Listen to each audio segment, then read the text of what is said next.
untuk menonton season yang pertama agar alur ceritanya mudah kalian pahami. Oke, tanpa berlama-lama lagi, yuk langsung saja kita ke ceritanya. Di season yang kedua, cerita dibuka saat murid-murid kelas 3E dan Koro Sensei membuka lembaran baru di semester baru. Mengawali semester baru ini, kelas 3E disibukkan dengan persiapan untuk acara festival sekolah. Meskipun sebagai kelas buangan dan tidak dianggap oleh sekolah, bahkan ruangan kelas 3E terpisah dengan sekolah utama, kelas ini masih ikut serta dalam perayaan festival sekolah. Menyambut acara tersebut, Nagisa dan teman sekelasnya menyiapkan sebuah pementasan drama. Pementasan drama tersebut diadakan sebagai sebuah pertunjukan yang akan memancing Koro Sensei agar bisa dibunuh sebelum ia sempat menghancurkan bumi. Namun di tengah persiapan tersebut, muncul sesosok penembak jitu bernama Red Eye yang juga mengincar Koro Sensei, namun ia tak pernah berhasil mengenai Koro Sensei. Setelah beberapa lama, festival pun dimulai. Di festival tersebut, Koro Sensei berperan sebagai pemeran utama dengan para muridnya yang berakting untuk membunuh pemeran utama. Yang sebenarnya, akting itu serius untuk membunuh Koro Sensei. Namun usaha mereka tak membuahkan hasil karena Koro Sensei bergerak sangat cepat. Red Eye si penembak jitu juga berada di festival tersebut, mengintai setiap pergerakan Koro Sensei. Namun sayangnya saat dia mengarahkan senjatanya, tiba-tiba Koro Sensei sudah berada di depannya. Koro Sensei pun membawanya ke panggung. Dengan diakhirinya pementasan drama tersebut, Koro Sensei tak membunuh penembak jitu, dikarenakan ia tak mau membunuh manusia lagi. Setelah festival itu berakhir, di tempat lainnya, murid Koro Sensei disekap oleh beberapa siswa kelas lain. Karma pun datang membantu, namun ia tak bisa berbuat apa-apa.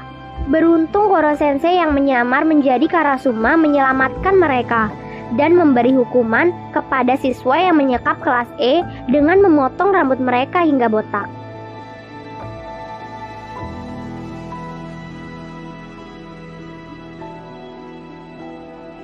Singkat cerita, hal yang tak terduga terjadi.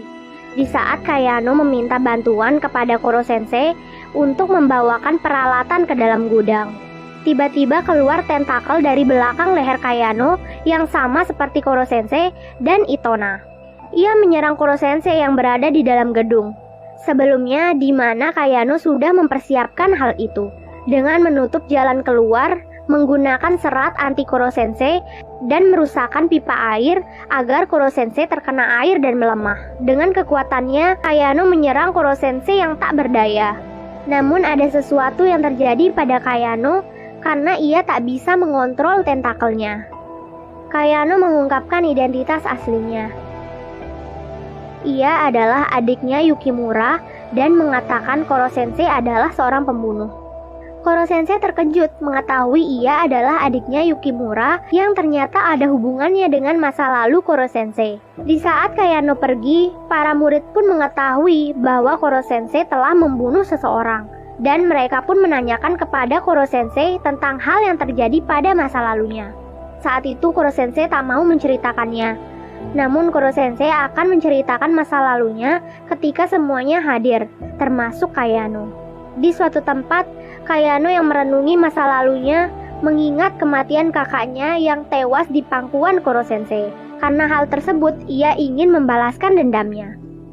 Saat itu juga, Kayano menyuntikkan sebuah sel tentakel ke dirinya agar ia mendapatkan kekuatan yang sama seperti Koro Sensei.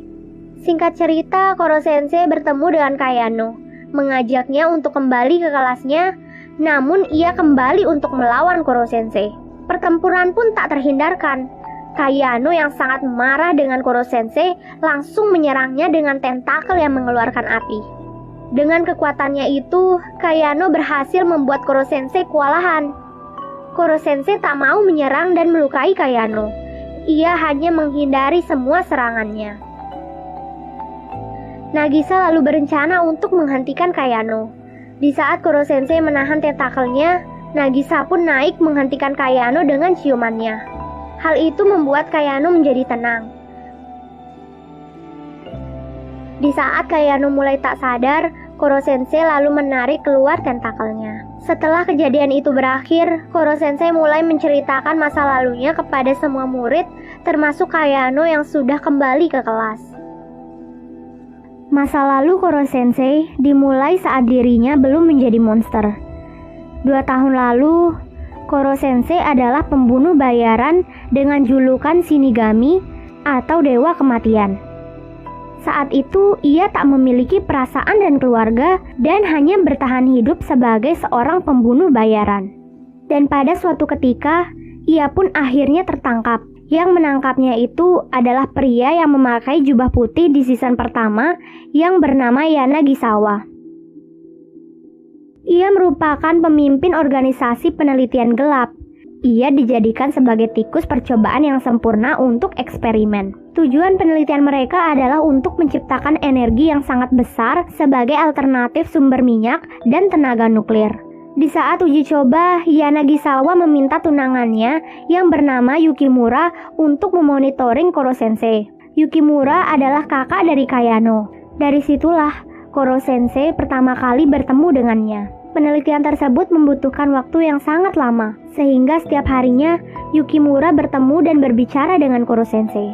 Disitulah mereka mulai sangat akrab. Ia membicarakan tentang tunangannya, dan Yukimura juga memberitahu tentang dirinya menjadi guru dan tidak becus mengajari muridnya, karena ia harus mengajar murid kelas E. Dan pada suatu hari, penelitiannya pun membuahkan hasil, di mana Koro Sensei mulai bisa memanjangkan dan melenturkan tubuhnya. Lalu Yukimura mulai mengagumi Koro Sensei, karena hanya Koro Sensei lah yang bisa membuatnya tenang. Koro Sensei lalu menunjukkan sesuatu kepada Yukimura. Dengan tubuhnya, Koro Sensei yang mulai berubah menjadi tentakel, ia mengeluarkan bagian tubuhnya yang seperti benang, membentuk menyerupai tangan, memegang pipi Yukimura.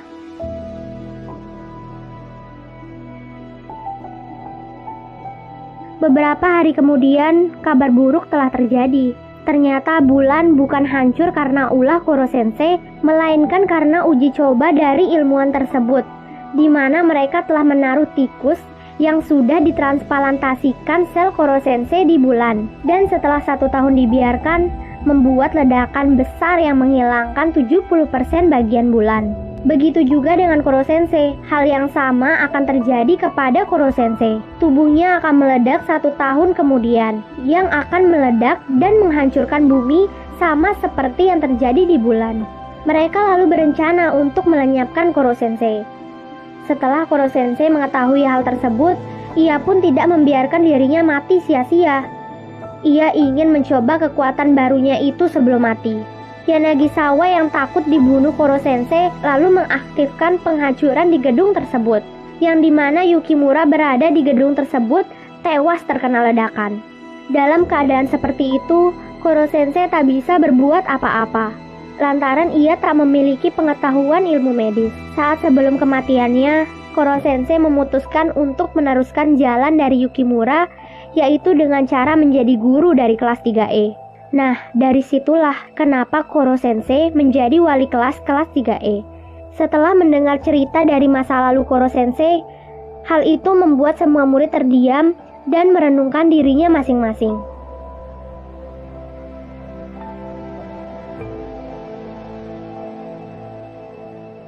Pada akhirnya, hal itu membuat kelas 3E terpecah menjadi 2 kubu. Kubu yang akan menyelamatkan Koro Sensei yang dipimpin oleh Nagisa, dan kubu yang akan melanjutkan pembunuhan Koro Sensei yang dipimpin oleh Karma. Ia ingin membunuh Koro Sensei agar bangga sudah menjadi guru dan mati di tangan muridnya. Dari perbedaan pendapat itu, Koro Sensei menyuruh Nagisa dan Karma bertarung untuk menentukan pendapat siapa yang akan dipakai. Pertarungan pun dimulai. Dalam pertarungan sebenarnya, Nagisa tak akan menang melawan Karma. Namun karena perjuangan Nagisa yang tak menyerah, akhirnya Karma pun menyerah. Karena ia melihat tekad yang sangat kuat dari Nagisa. Jadi semua siswa memutuskan tekadnya untuk menolong Koro Sensei. Tak lama kemudian, siswa mulai mencari cara untuk menolong Koro Sensei. Jadi mereka hanya memiliki 1% kemungkinan bisa menyelamatkan Koro Sensei. Mengetahui ada data penelitian Yanagisawa yang bisa menyelamatkan Koro Sensei, mereka lalu mencoba mencuri data itu. Yang dimana data itu berisikan obat yang bisa menyembuhkan Koro Sensei. Mereka lalu mencoba membuatnya. Beberapa kali mengalami kegagalan, sampai pada suatu hari mereka berhasil membuatnya. Namun di saat itu juga, pemerintah menyiapkan senjata laser yang sangat besar dan mulai mengaktifkan penghalang anti Koro Sensei di sekitar sekolah agar Koro Sensei tidak bisa keluar. Ketika para siswa ke sekolah, mereka dihadang oleh tentara dan dimasukkan di ruang tahanan. Karasuma yang berada di sana tak bisa membantunya, karena ia juga tak mau para siswa terluka. Nagisa dan yang lainnya tidak menyerah. Pada akhirnya mereka berhasil keluar dari tempat itu dengan cara membuat diri mereka pura-pura pingsan dan menghajar para penjaga. Di saat mereka hendak keluar dari tempat tersebut, mereka sudah ditunggu oleh Karasuma. Namun Karasuma tidak menghentikan mereka, malah ia mendukung para siswa untuk menyelamatkan Koro Sensei. Karena menurutnya itu pelajaran terakhir bagi para siswa. Melihat begitu banyak penjagaan, Irina datang membantu mereka. Ia membuat dirinya menjadi umpan agar siswa bisa masuk ke sekolah tempat Koro Sensei berada. Setelah sempat mengacaukan penjagaan, mereka pun berhasil bertemu dengan Koro Sensei dan memberikan obat yang telah mereka buat. Setelah ia meminumnya, siswa lalu mengajak Koro Sensei pergi dari tempat itu. Namun semua itu percuma, karena ia juga sudah mencobanya beberapa kali. Pelindung anti-sensei itu sudah terpasang di atas langit sampai di bawah tanah, mengelilingi sekolah dan mengurungnya. Mustahil baginya untuk keluar. Namun, Koro Sensei merasa senang karena semua siswa ada di sana. Ia pun memberikan sertifikat kelulusan kepada mereka. Namun saat akan memberikannya ke siswa, tiba-tiba semua sertifikat itu dirusak oleh Yanagisawa, yang ternyata mempunyai tentakel juga. Ia menyuntikkan begitu banyak sel tentakel ke dirinya, sehingga membuatnya menjadi monster yang sangat menyeramkan. Kekuatannya pun sangat besar, dan dengan cepat ia bisa mengalahkan Koro Sensei. Koro Sensei tak berdaya melawannya. Dengan keadaan yang sangat mengenaskan, Koro Sensei berusaha untuk berdiri dan mencoba melawan. Yanagisawa menghajarnya habis-habisan.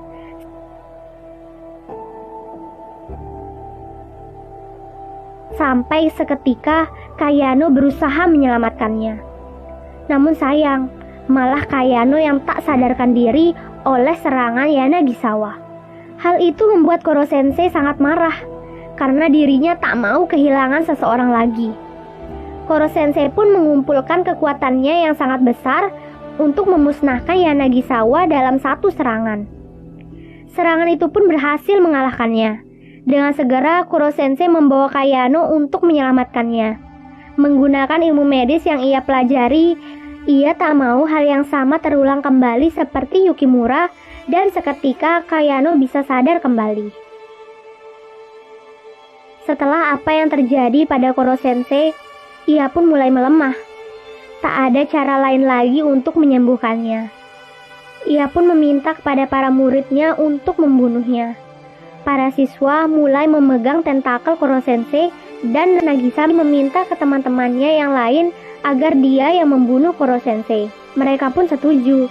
Saat Nagisa akan mengayunkan pisaunya dengan penuh emosi, Koro Sensei sempat menghentikannya untuk menyuruhnya tenang dan tersenyum. Saat yang paling menyedihkan adalah saat Nagisa mengucapkan selamat tinggal dan di saat Koro Sensei mengucapkan selamat atas kelulusan mereka. Seketika Koro Sensei pun mulai pergi ke alam sana, membuat para siswa sangat sedih dan meneteskan air mata.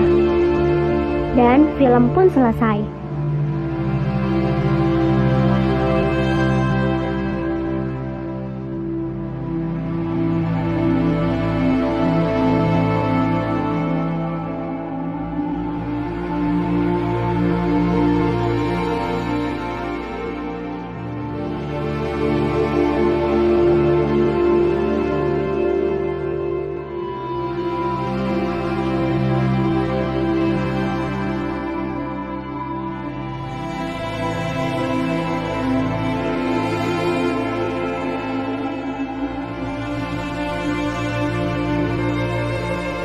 Sebelum cerita ini ditutup, cerita beralih ke beberapa tahun kemudian, yang dimana semua murid kelas E telah lulus dan menjalani kehidupan mereka masing-masing. Terutama Nagisa, yang memutuskan menjadi guru di salah satu sekolah yang bermasalah. Karena ia ingin menjadi seperti Koro Sensei. Itulah akhir dari film Assassination Classroom. Semoga kalian bisa memahami alur ceritanya. Dan untuk kalian yang mau request film, silahkan langsung saja tulis di kolom komentar ya. Dan jangan lupa support channel ini dengan cara subscribe, like, dan nyalakan loncengnya, agar channel ini tetap memberikan konten yang menarik tentunya. Terima kasih sudah menonton. Sampai jumpa di alur cerita berikutnya. Bye!